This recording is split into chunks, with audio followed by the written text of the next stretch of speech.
My name is Charlie Rendazzo, Professor of Electrical Technology at Johnson County Community College.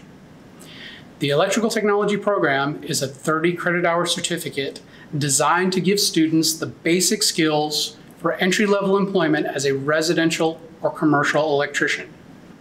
Throughout the program, each student is assigned their own training booth to learn the fundamental skills necessary to safely install electrical systems in a residence or in a business. Students that attend the program also sit for the Journeyman Licensing Examination, and they also earn an OSHA certification. Both of these are excellent resume builders for those with limited field or construction experience.